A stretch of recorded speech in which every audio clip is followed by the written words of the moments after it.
It is with enormous appreciation and, frankly, a sense of urgency that I welcome Beverly Daniel Tatum for the Cafeteria. I really want to thank Allison for that very lovely introduction and also for organizing this event. This PASE has organized this. Allison and I share in common. She is a Smith grad. I serve on the Smith board. And it was Allison who said, "Oh, your book is coming out? I'll host something for you." And I am delighted to see so many of you here. And I am especially happy to see the Spelmanites. I certainly appreciate your presence, and all of you. I know some of you traveled some distance to be here, and I really want to thank you for that. I also want to extend my thanks to Morgan Stanley for providing such a lovely space for us all to gather, and for their commitment to these issues. So I am very delighted. I'm looking for our Morgan Stanley host, who is here somewhere. Over there. Yes, thank you. Thank you very much. And let me just say, as Allison said, that my intention is that this, in fact, be a conversation. It is not an accident. I often remind people, just recently had to remind people on Twitter, people like to refer to my book by that first half of the title, Why Are All the Black Kids Sitting Together in the Cafeteria? It is a long title. And I sometimes refer to it simply as Why Are All the Black Kids? Right? When I really am trying to be short. But the truth of the matter is the whole title matters. Why Are All the Black Kids Sitting Together in the Cafeteria and Other Conversations About Race? And it's the conversation word that I think is probably the most important word in the title. So it's my intention to give you some things to think about, but I'm hoping you came with some questions and we can have some dialogue before we partake in more refreshments and I do some book signings. Thanks very much for being here. So I'm going to hold up the book. You all have, many of you have copies of it. But when my publisher approached me about doing a 20th anniversary update, I was already thinking about it, so it was a very nice convergence. I knew I was going to be stepping down from Spelman, and I had as my post-presidential project the idea of updating this book. And when I was working on it, many people would ask me, "Oh, what are you doing now?" Having retired from the presidency, "What are you doing now?" And I'd say, "I'm working on this book," and they'd say, "Oh, are they still sitting together?" And I can tell from your laughter, the answer to that question is yes, they are still sitting together in many places, not everywhere. Every now and then I'll talk to someone who says, "Well, they don't at my school," and we can talk about why that might be. But the fact of the matter is, if you walk into the average racially mixed high school or college, you will find young people of color sitting together. You will also find white students sitting together, but that's never the question. We'll come back to that in just a minute. And so certainly that is still true. The question still applies. And then when I tell people, yes, it is in fact the case, people are still sitting together, then the next question I would typically be asked was, well, isn't anything better? And it's really that question that I want to spend a little time talking about. Your answer to the question, is anything better, is going to depend probably in large part upon who you are and how you identify in the world and what your lived experience is. But there's certainly some things that have changed in the last 20 years. And I want to just lift up. The first thing I want to lift up relative to those changes is the demography, the demographics. We often hear about the change in demographics in the nation, but I have to say, even knowing that, when I was working on the book and saw the actual numbers, I was somewhat startled, particularly when I read this statistic. I was born in 1954, and in 1954, the U.S. population was 90% white. That's a lot of white people. I mean, let me just say, if someone had said, what was the population when you were growing up, I don't know. Even though I grew up in a majority white town, certainly I might have said 99% in my town, but I don't know that I would have said nationally it's 90%. But it was. But today, as I'm sure you know, among the school-age population, it's approximately 50% kids of color.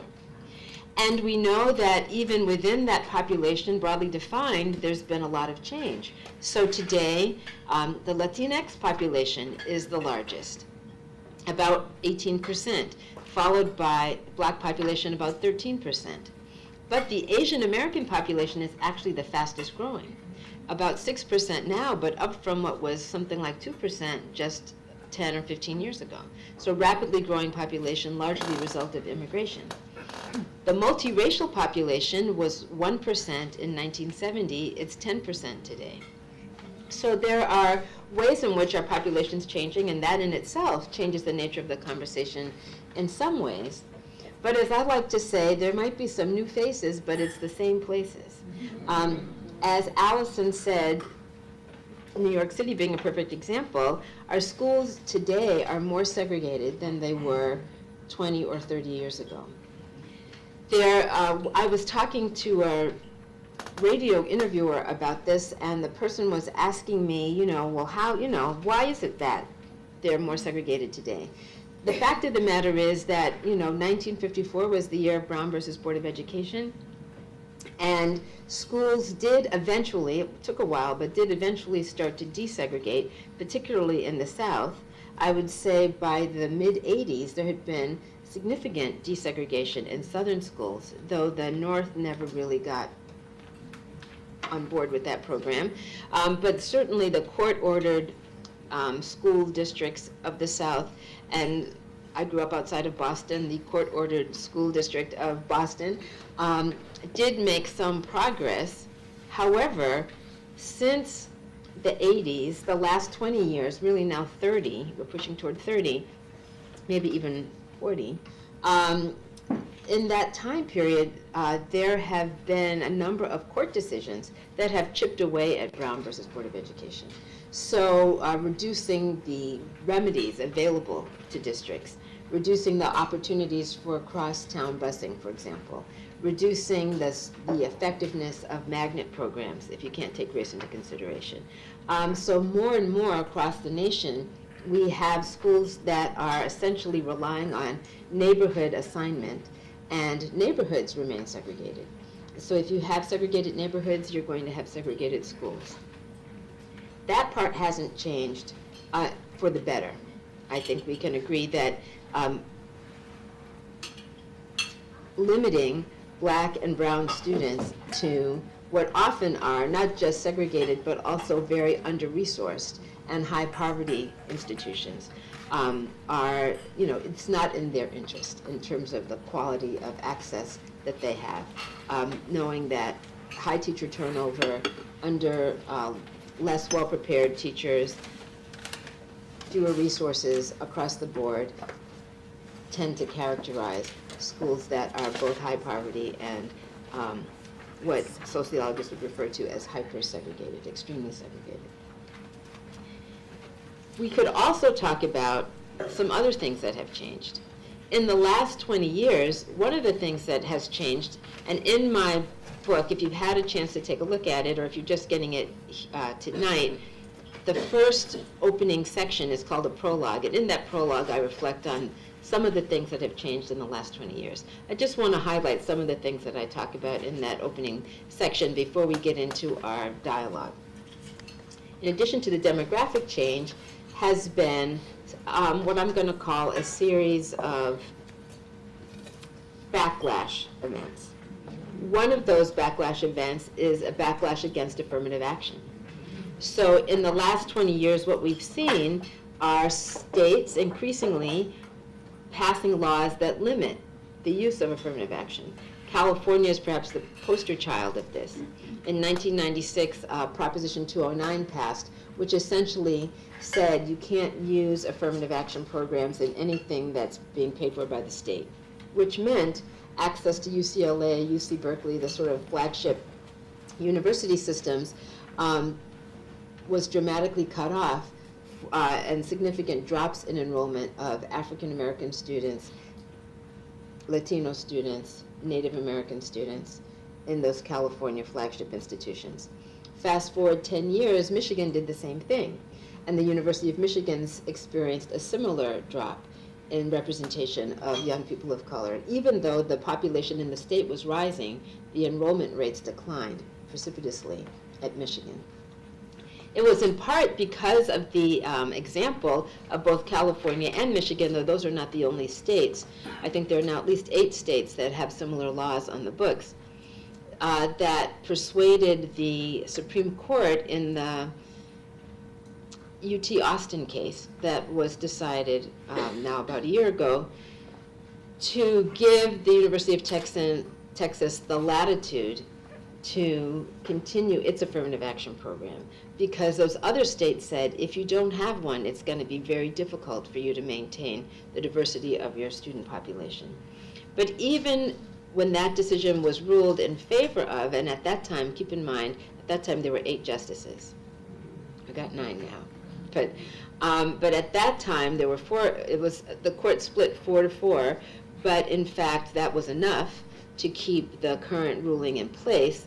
And Justice Kennedy wrote the opinion in which he basically said, you know, Texas has a thoughtful program, but don't assume that you're going to be able to do this forever. And I'm paraphrasing there.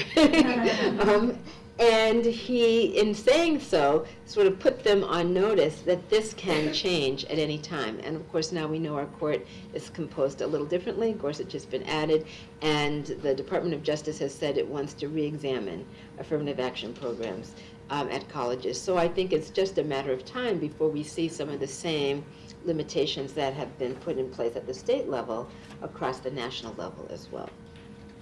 But it's not just the affirmative action backlash that we might think about. We might also talk about the collapse of the economy in 2008.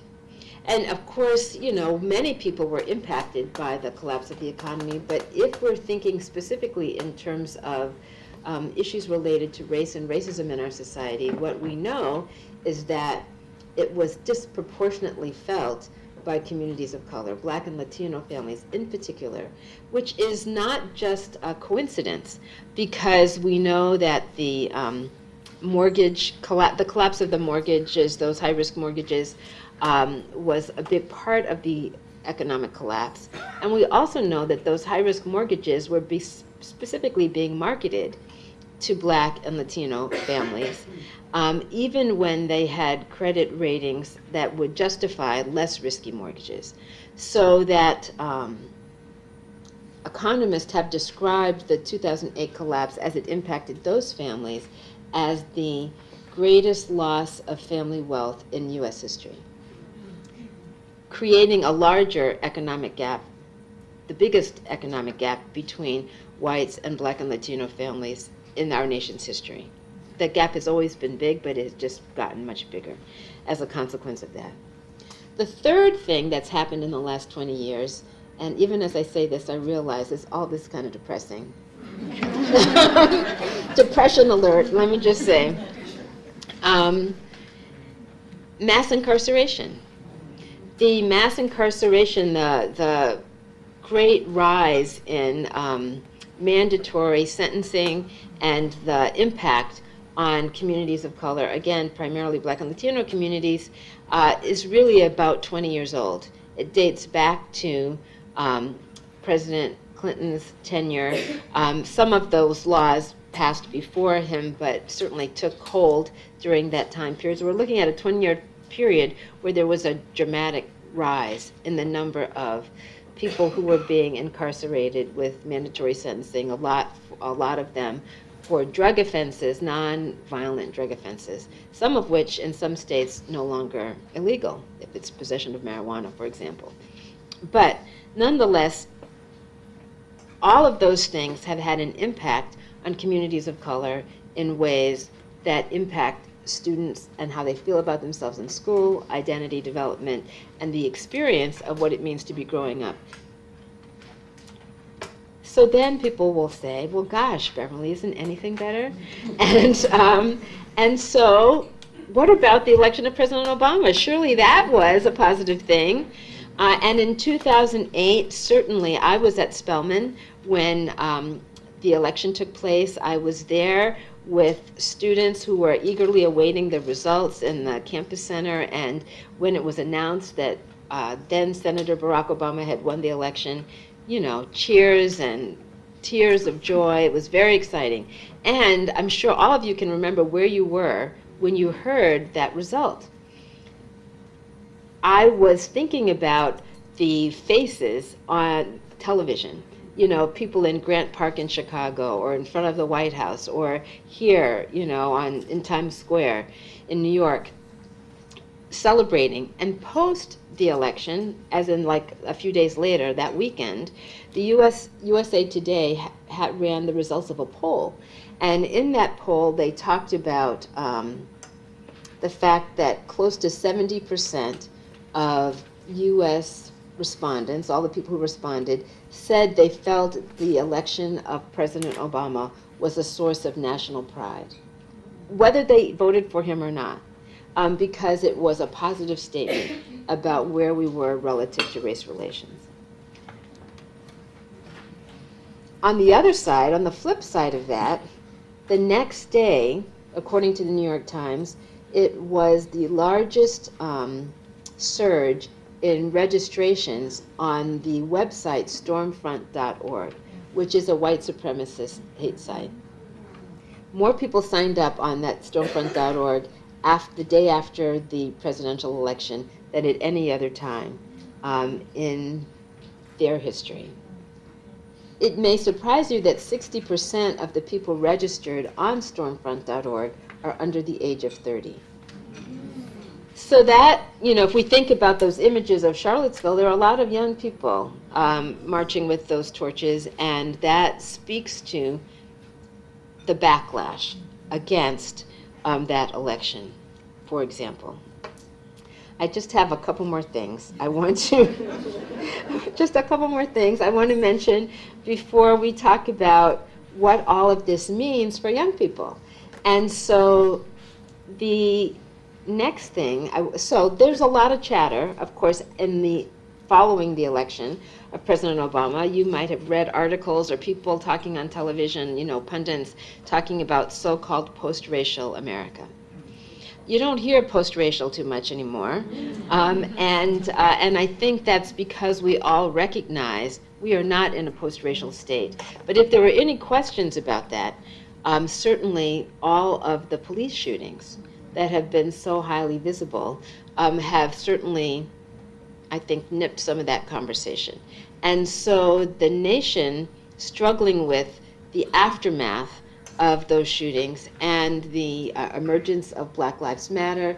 Think about Ferguson. For those of us who work on college campuses, the movement has gone to college in terms of students really wanting to talk about these issues and protest. In 2015, there were widespread campus protests following the Ferguson demonstrations, and many colleges and universities were trying to figure out how to respond to the demands that the questions that students were raising. Many of those students were students of color, but not all, and certainly there were multiracial coalitions working on these issues. However, having said that, there was some pushback against those protests. There was pushback that came from fellow students, pushback that came from faculty members, pushback that came from trustees, pushback that came from alums of those campuses where unrest was taking place, pushback that came from state legislators, especially if they were public institutions. And one of the things that I write about in the book is why there was so much pushback, why there was so much what I'm going to call lack of empathy. And I came across a very interesting statistic when I was working on the book. It was from a 2013 survey done by PRRI, which is the Public Religion Research Institute. The CEO is a man named Robert Jones, and he was writing about the findings from this survey. They do apparently an annual, they call it the American Values Survey. And in this 2013 survey, they were asking people about their social networks.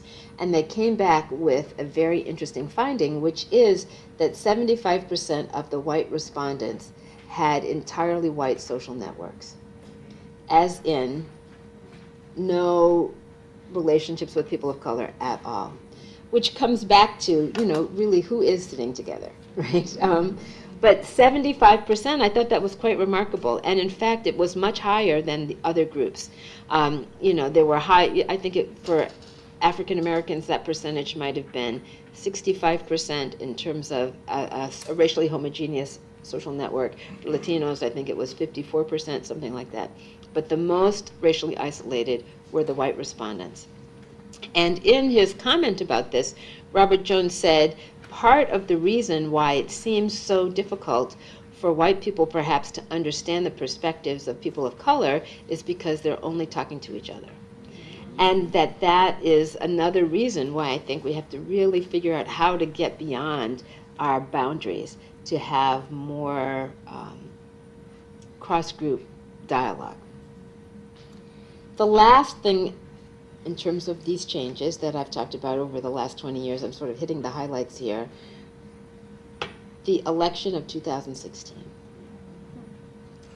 Much has been said about this election, and I am not going to say a whole lot more, though I write quite a little. I was still working on my book when the election happened, so I do certainly talk about the impact of the election. But what I want to talk about most is what happened after the election.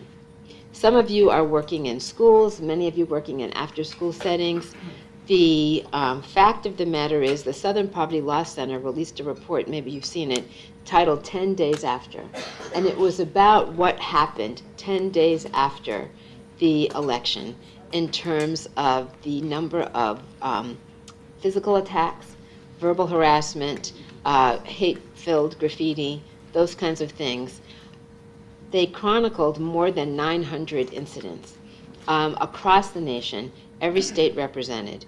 But what is particularly significant, I think, for many of you who are educators, 75% of those incidents took place in schools, K through 12 or colleges and universities. So that just tells us that there's a lot of work that we need to do to create environments where everyone feels included, that are affirming, that are building community, and that we have a lot of work to do to cultivate the leadership of the next generation. I know that there's been a lot of conversation, and I've been asked in my interviews that I've been doing since the book came out about our current president and his comments following Charlottesville. What did I think of those? And not just those comments, we can talk about other comments, but we can talk about today's comments, but we won't. But the fact of the matter is, I really want to emphasize this, leadership matters, right? Leadership matters. Leadership matters. We know that leaders set the tone for their organizations. But when I talk to audiences, as I'm talking to all of you, I like to emphasize that we shouldn't be paying attention to just one particular leader. Because the fact of the matter is, each of us exercises leadership. Each of us has a sphere of influence. And each of us has the capacity to change the narrative in the communities that we are a part. Right? Whether that is in our households, in our schools, in our classrooms, in our companies, in our neighborhoods, in our civic organizations. And that is really, I think, the most hopeful thing that I can say at this moment, is that if we are all using our own spheres of influence, and we all have some, to generate more, as I like to say, in time of darkness, we all have to generate more light. If we are generating our own light and changing that narrative, we can make a difference, even when we have bad examples, let's just say. So I want to conclude the formal portion of my comments by reading you just one thing. Forgot to bring my glasses up here, but I think I can read it anyway. No, I actually have some, and I got it. If I put the book far enough away, I can read it. And this is what I want you to consider. I was just reviewing all of this, but let me just say, if you were if you're 20 years old today, you were born in 1997, which is the year my book was published originally, right? 20 years old. So let's imagine, how many of you work with 20-year-olds or have some ongoing connection to 20-year-olds? Okay. How many of you are 20 years old?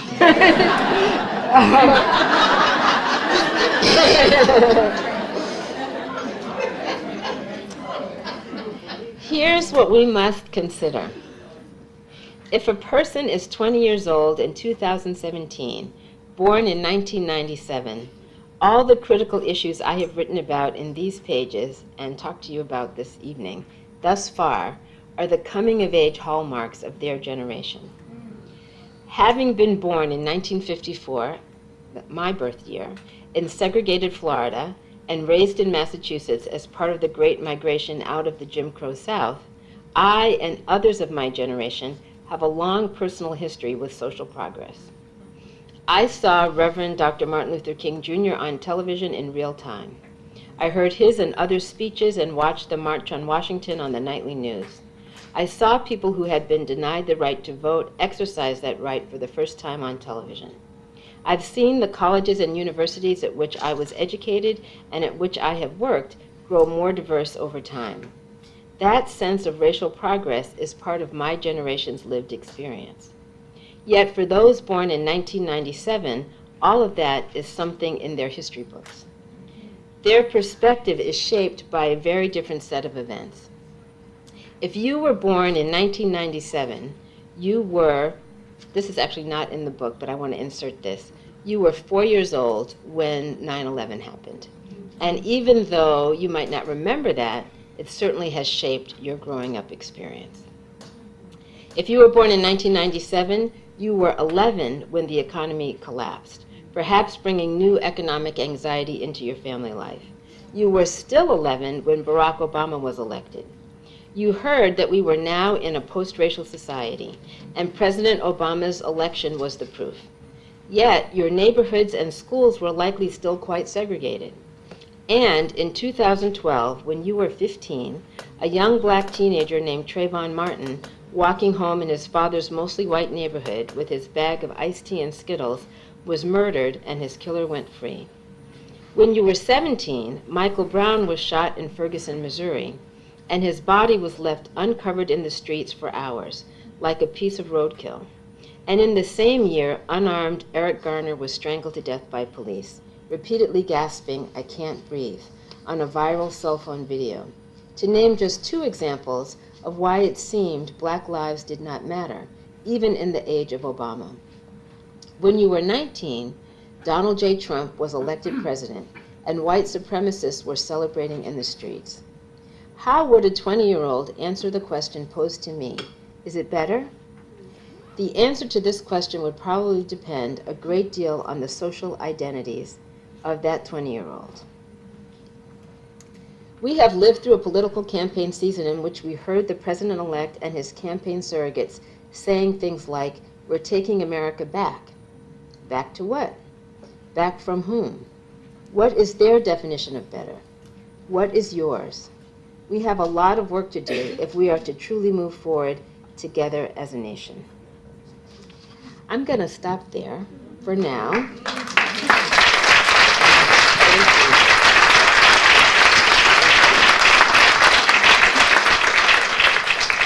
And open the floor for our conversation. So I hope you will ask some questions. Yes? Yeah, so I'm Abram Garrett. I work for the Department of Education, and specifically I do a ton of work with the Black and Latino Employee Resource Group at the DOE. And so you mentioned the need to have conversations across affinities. And within, too. Right. Yeah. And within. I think we're already doing a lot of that. Yeah, okay. But you mentioned specifically the need to bridge Yes. across groups. Mm-hmm. And I have two things related to that. One, how do you help people through the reality of white fragility Mm-hmm. and the need to protect white feelings above and beyond justice or the feelings of other people? Yes. And how do you deal with the demand on people of color to lead the conversation despite lacking the positional power or the equal pay even? Yeah. So those are two really important questions, and Just trying to get us started. Yeah. And I appreciate you for it. And I can hear, as you were asking the question, that many people are resonating with your question. So I want to start with the fragility question, right? I want to start there. So let's, for people who are wondering, what is that?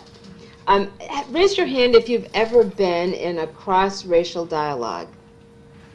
White people and people of color. And, thank you, a lot of you have. And what is often referred to as white fragility, I'm going to describe in a behavioral way. Someone starts talking about, usually a person of color is speaking about his or her experiences with racism, or talking about how they are feeling about something, and it might trigger for a white person a sense of guilt or discomfort, often accompanied by some tears. Have you been there? Okay. And and then what happens often is that then people want to comfort the white person, and the attention gets focused on the white person's discomfort, and tears, and the person who was upset to begin with, the person of color's issue, kind of gets overshadowed by the white person's unhappiness. Does that kind of capture it? Yes. Okay. So I'm describing this because it's a very common, it's a very common occurrence, and in fact, a woman named Robin DiAngelo wrote a book or an article in which she gave it a name. She called it white fragility. And she has written a book which I would recommend, and she talks about, it's a great book, particularly for people who are facilitators trying to figure out how to work with this dynamic. And I'm looking her up in my index here. What does it mean to be white? Developing White Racial Literacy is the name of the book.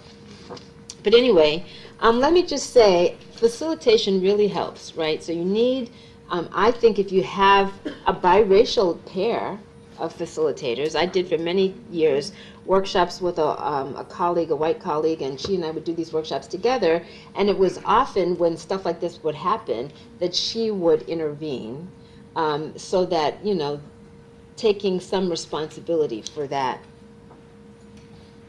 dynamic. And sometimes what we would do when stuff like that would start to happen, we would subdivide the group. The white people would go off to them by themselves to deal with the white issues that were emerging, and the people of color would work on, their empowerment. And then the groups would come back together. So sometimes there's, within group dialogue, and sometimes there's cross-group dialogue. But all of this is to say, as challenging as it can be, it really needs to be more than a one-shot conversation. Because, I was recently, last week I was speaking at Cornell, and a student asked me a question sort of similar to yours, and the question was, what if you get tired of having these conversations? You come and you have these conversations, and then it doesn't seem like anything happens, or you have these conversations and then you're walking across campus and people act like you're invisible, and that there's no follow-up. And one of the things that I was saying was that it really works best when I'm talking about dialogue. I'm not just talking about one afternoon's conversation or a one-time workshop. I'm talking about really where people make a commitment to an ongoing process. I taught my psychology of racism class for many years, and what I really liked about that experience was that it was a whole semester, and that students were signed up for the whole semester. And even when they got tired of being there, it was too late to drop. And they had to keep coming back. And so maybe somebody said something last Wednesday that is on, you want to talk about, you can take it up again this Wednesday. You know what I mean? That there was a commitment to return to the conversation. And there were times when it was difficult, and also people got to a place where it got better. Part of the challenge, and you're also speaking to this, about the cost to the people of color. In organizations, it is often the case that there's a reliance upon the people of color to kind of help everybody else figure it out. And that gets old, right? You get tired. And sometimes you're willing and sometimes you're tired. And there ought to be the option to not, right? I mean, there ought to be, I was having a conversation also last week, with someone who was saying, I've been really pushing this agenda, and I know people are getting tired of hearing from me, and I feel like it's starting to impact my position in my organization. And the person who I was speaking to was a black woman, and she said, one of my white coworkers told me, you have done what you can. It's our turn to take this up now. Let us, and in a very appropriate way, a white person said, let me take that conversation on. You shouldn't always have to do it, and you need to, refuel. I got this. And so in an ideal world, there would be allies who could say, I got this. You don't always have to do it. But sometimes you don't have that. So I think certainly employers need to understand the toll that it takes. And if they're asking you to do, this hard work, certainly there ought to be some recognition, compensation for it. But even if there was, even if there was, you still might get tired, right? And so as somebody who's been, done a lot of workshops and facilitated a lot of groups, a friend of mine said this to me once, and I have remembered it, and I always pass it on, which is to say, if you make a lot of withdrawals, you better make a lot of deposits. And so, you have to figure out what's a deposit for you. I hope that helps. Yes. Can I express that it's not just becoming tired? I think you can become damaged. Yes. At always having to be the facilitator of those conversations. Yes. And so Yes. I definitely want to express it's damaging inside at times. Yes. Yeah. Well, so when you say damaging, do you mean? Emotionally, Yes. Well, and so that's what I mean by tired. But it can also be damaging as in career limiting, in that way. People kill the messenger sometimes. And so, but yes, thank you for adding to that. Thanks. Yes. Hi. My question is, how do you have a conversation, or if you're leading these conversations, how do you transition from conversations to action? Not necessarily on the part of people of color, but on the part of the non-people of color who are also participating in the conversation. Right. So thank you for that question. And what I would say is that there's always, in my mind, whenever I give a talk or whenever I lead a workshop or whenever I'm writing a book, I have in mind three things. What, so what, now what? Right? So, what is the idea that you're trying to convey? So what difference does it make? In the case of my book, it's about, so the what's racism, how does it function in our society, how do we understand that? So what difference does that make in terms of how we think about ourselves and other people, in terms of our own sense of identity, how we view others? And then now what can we do about it? And so I think that a lot of times when I work with faculty around these issues, I often talk about the fact that sometimes there's a lot of what and sometimes a lot of so what, but not very much now what, right? And so I think we have to think about the now what. If we're organizing a conversation, there's some what we need to convey, what's the problem, so what difference does it make, and now what are we going to do about it? And it's the now what are we going to do about it that I think we all have to take some ownership of, right? And that might be an easy way to remember it, right? To say, okay, I got the what and the so what. Now let's get to the now what. Now what are we going to do? Yes. Thank you so much. This has been like having a conversation in a living room. It's just wonderful to hear you speak. And I think I'd be remiss if I didn't ask on behalf of the after-school providers in the audience. Yes. We've talked a lot about schools. Yes. But where do you see the particular opportunities to address these issues in the more informal settings of after-school programs? Yeah. Well, I think there are lots of opportunities. I'm going to reference something that I often talk about, which I'm going to call the ABCs. And the A stands for affirming identity, the B stands for building community, and the C stands for cultivating leadership. So Yes. A, affirming identity. B, building community. And C, cultivating leadership. So the A, affirming identity, is most easily captured if I ask you to imagine this with me. I know there's a photographer in the room. There she is over there. Let's imagine this photographer was up here with me, wide-angle lens, taking a picture of all of you. And then as you were leaving, you got a copy of this photo. What is the first thing you're going to do with your photo? Look for yourself. That is the only answer to that question. You're going to look for yourself. But now let's imagine you have been digitally removed from the picture. I actually, I used this example and someone said, that happened to me. I was in a photo and I was digitally removed from it. But so certainly it's possible. So let's imagine you're in this picture, you've been digitally removed, now you get your copy of the photo and you're looking for yourself, right? And you can't find yourself in that picture.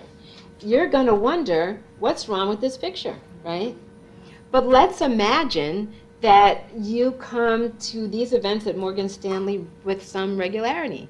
And at the end of the program, before you break for the refreshments, people say, don't move, stay in your seat, or before you head to the train or wherever you're going, people say, don't move, stay in your seat, we're going to take a group photo.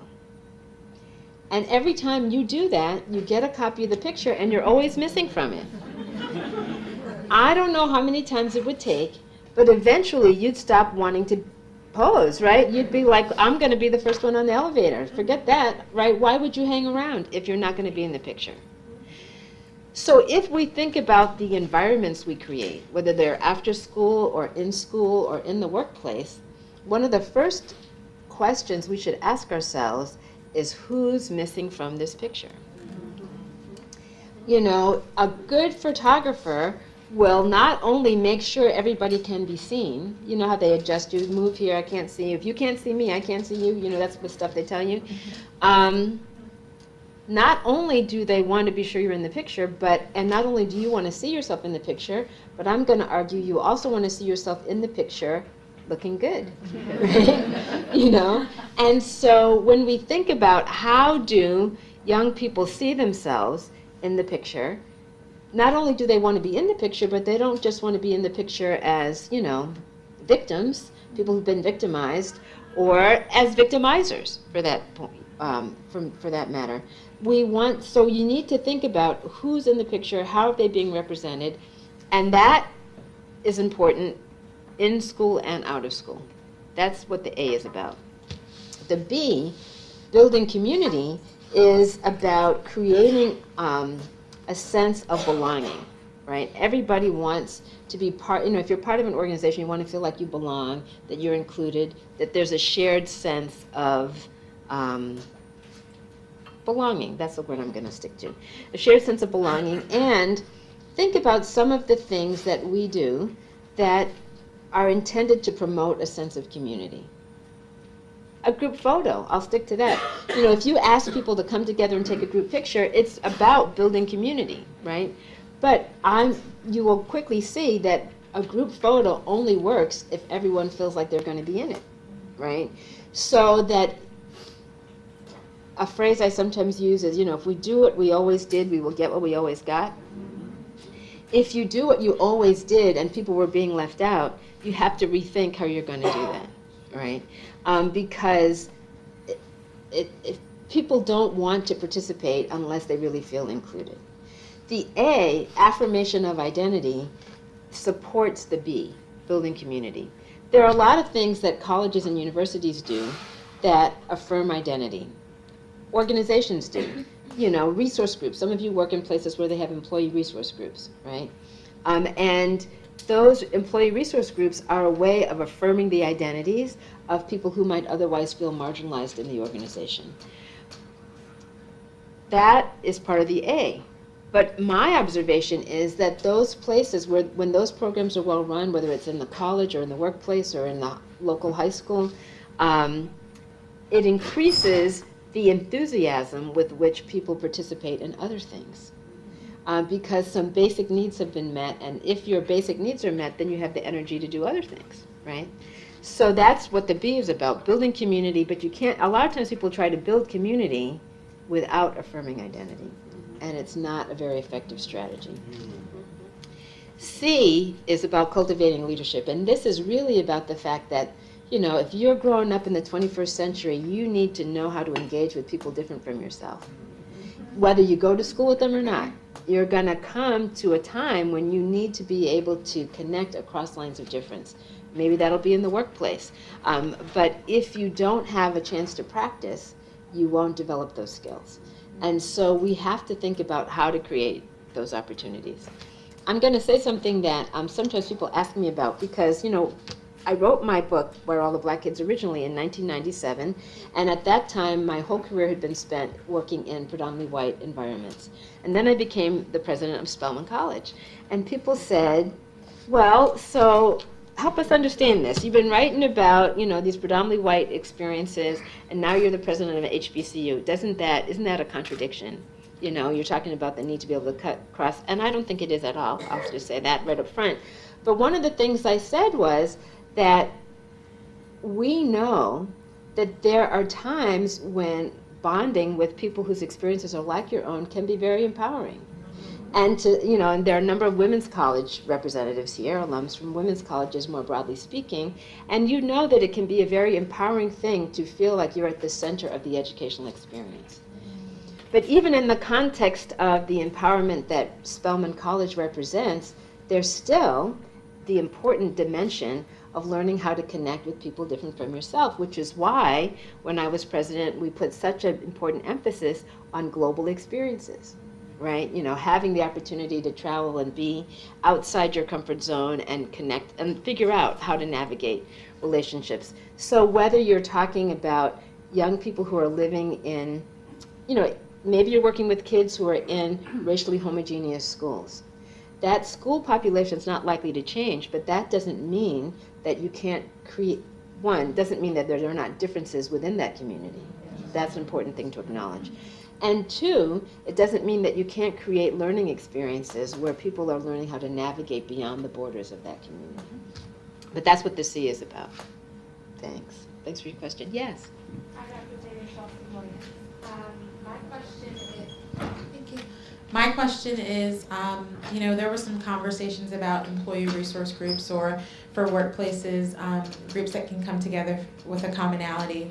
So I'm wondering, you know, practical tips you have if an organization may not have the numbers to form a group. Maybe it's individuals or a team.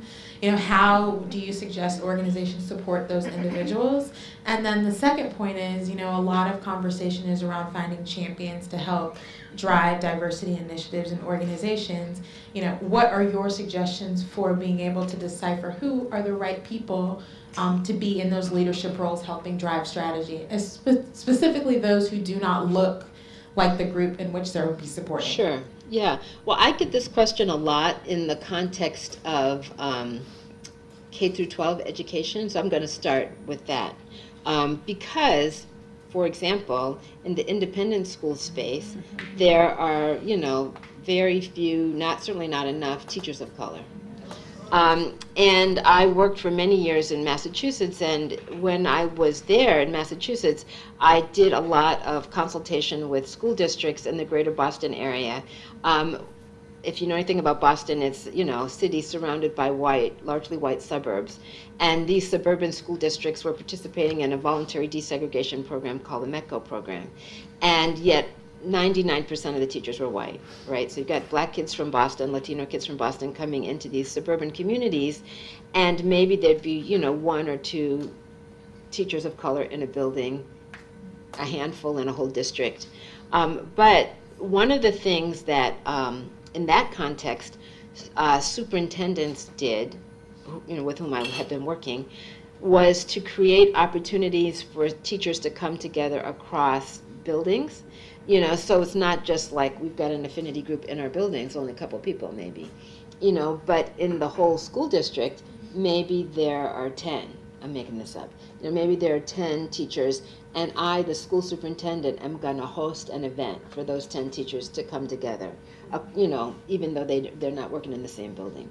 Or fast forward to a workplace organization, maybe we're going to work across industry. Carla Harris is a name well known here in this building, Morgan Stanley executive, and when Spelman students were at, doing summer internships on Wall Street, she regularly would meet with not just the ones working at Morgan Stanley, but across, the financial services. And so I use that as an example to say that there are ways to create community beyond the borders of one's individual organization. And sometimes that's a way to break down some of that sense of isolation. Yeah. I want to give one more example, and that was there was a math professor at Spelman, Dr. Sylvia Bozeman, who had put together a program called EDGE, and this was, so there are not that many black women earning PhDs in math, but those that are, many of them came from Spelman College, did their undergraduate degree at Spelman and then went on to earn PhDs. And Sylvia set up a summer program, not just for those Spelman women, but for women of color earning PhDs in mathematics, and organized opportunities for them to come together in the summer. And maybe one was in getting a degree in Kentucky and somebody else is getting a degree in Illinois, but through Skype and others, you could create a sense of community so people didn't feel quite so isolated. So there are lots of different ways to do that. Yeah. Yes. Hi, good evening. My name is Alan Barrett. I'm from the DOE as well. I'm actually the co-leader of the Blend, which is the first Black and Latino employee resource group in DOE history. Oh, no claps, thank you. My question, it might be a huge question, is I'm interested because I'm a community organizer as well, I'm micro-targeting it to my community, is how do we bridge the gap between Black millennials and Black elders? And the reason why I'm asking this question, and I'm going to lead into other things, is I'm doing a thesis on police interactions in Black women.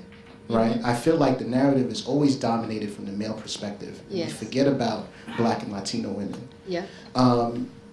And I'm just really fascinated and interested to see how we bridge the gap, because I went to a panel discussion in my community, and we had an elder woman who got up and said, well, if a lot of young people, and the room was filled with young people, old people, adults. Long story short, she basically made a comment and said, if a lot of you acted and dressed like Barack Obama, then a lot of this stuff wouldn't happen to you. And it literally tore my soul out, and a lot of the young people left the room because of that. So I'm just trying to wonder, how do we bridge the gap? Well, I think dialogue is really important, so to just, so one might imagine, let's go back to that comment. There's a number of ways to respond to that comment, but, we know that there are people who look like Barack Obama who've been shot. Right? So that's the first thing to say. But that said, I think this point, and I do talk about this a little bit in the book, and it's one of the points I was trying to make when we think about a 20-year-old versus a 63-year-old, right? If you are 20, all these things have happened, and you haven't seen a lot of progress, right? And, I'm about to have a birthday, I'll be 63. And when I think about my life, I can see progress, right? I often tell the story of my father, who was, my dad was a professor. And when I was born in 1954, he was teaching at Florida A&M, which is a historically Black college. Both of my parents were Howard University graduates, so went to Howard University. My dad went on to earn a master's degree from the University of Iowa in the early 50s, which I can only imagine was an experience. But so now, and his field was art. So now he's got a bachelor's degree in art and a master's degree in art, and he's teaching at Florida A&M in 1954, and he wants to get a PhD, a doctorate. in art education. And Florida State has a program in art education. Florida State is in the same city as Florida A&M, Tallahassee. And, but in 1954, even though it's after Brown versus Board of Education, he still can't go to Florida State because Florida State is segregated at that time. And so but the state of Florida, because of the Supreme Court ruling, was obligated to provide access to graduate education. And the way they did that was to pay my father's transportation to go to Pennsylvania. And and my dad got his degree from Penn State. And he would always remind me, they didn't pay my tuition, they just paid my transportation. Right? So so I tell that story and people think like, that's crazy. But of course it wasn't. I mean, that was common practice. It was common practice at that time. And so, when I stand here and say, well, I went to the college of my choice, graduate school of my choice, my kids did, that represents change, right? But if you were born in 1997, that is, first of all, you don't know that story, because you don't have that history. It's not being taught. And so you don't have that history. And so from your point of view, the world started in 1997, and it's been downhill since then. Right? And so, and even the election of President Obama, was a time when people said, our problems are solved. And yet, you and your friends are being shot up on the street, right? And even though there's a black president, he can't prevent it, right? So there's a certain sense of powerlessness there. So there's a lot of frustration and impatience, I think, with the older generation. I will tell you an experience I had. I told you I was I was in Ithaca, I spoke at Cornell, and then I also spoke at Ithaca College. And when I was speaking at Ithaca College, a student asked me a question that I was flabbergasted by, and it was about this respect. First of all, the person said, "You want me to ask you about a question about integration or respectability politics?" That's how the question started. And I said, ask the question you want to ask, right? And the question then came about Angela Davis and Cornel West being agents of white supremacy. Can you imagine? And it was really about, those old people, right? Those old people, what did I think about, that they use language that's not accessible and in the end they're being agents of white supremacy. And I thought to myself, what would Angela Davis say if she were in the room being told she was an agent of white supremacy? I don't know. So, but I shared that story to say that it's about perspective, right? If you've got 20 years of the 20 years I just described, there's a lot, why wouldn't you be frustrated with an old person who told you to put on a suit? Like that's going to solve your problem. Not to say it wouldn't help. I'm just saying. Do you know what I mean? But so I think that part of the challenge is to really think about, engaging in dialogue is about listening, right? It's about listening to somebody else's perspective. And I think that if you have that kind, if those young people had stayed in the room, and if that person had said, help me understand help me understand why you think it might be different, if we could have engaged in that conversation, you might see some greater understanding and cross-generational empathy. Thanks. Yes? I guess there's been a lot of conversation about, there's been a lot of conversation about how, essentially between whites and white people and et cetera, but I want to ask about how essentially communities of color can support other communities of color, because I come as an Asian American, there's a lot of anti-black sentiment in Asian American communities, and how do you mend that? Because up until this Srinivas Kuchibotla murder in Kansas, that's when I first saw actual anger for how people are being treated that encompass beyond just Indian Americans, but that's coming new. So how can other communities of color support Yes, thank you for asking your question. And people often ask me, how is this version of my book different from the 1997 version? And one of the things that I would say is there's much more content that is specific to other communities of color. The first version had a chapter that addressed some of those issues, but there's a lot more in this one. And one of the things, in part reflecting the changing demographics, but one of the things that I have found in my own teaching is helpful is to learn each other's histories. So there's this sense that, if you grow up African American and you know a lot about the anti-Black racism, which we know is still quite prevalent in our society, you know about that. But I found when I was teaching my Psychology of Racism class that it really helped for students to know something about anti-Asian racism in our society, or the experiences of Latinos, or a factoid that I didn't have until I was working on this version of the book is that the worst mass lynching was actually of Chinese Americans in California. And so I think there was something like 26 people all lynched on the same day. And so I say that to say that racism is part of many people's experience, and that when we have an understanding of that shared history, it helps break down some of that cross-group tension. But I also think that we all have to recognize that everybody, regardless of your own particular group, gets misinformation about people different from ourselves. I also like to say we get misinformation about people like ourselves. That and that if you live in a smoggy place, you're going to be a smog breather. And so if we think about this misinformation, the stereotypes we're exposed to, and in popular culture and in our everyday use of language, all of that, if you think about those things, what you will recognize is that we're all breathing smog. If you breathe in some smog, you're likely to breathe out some smog.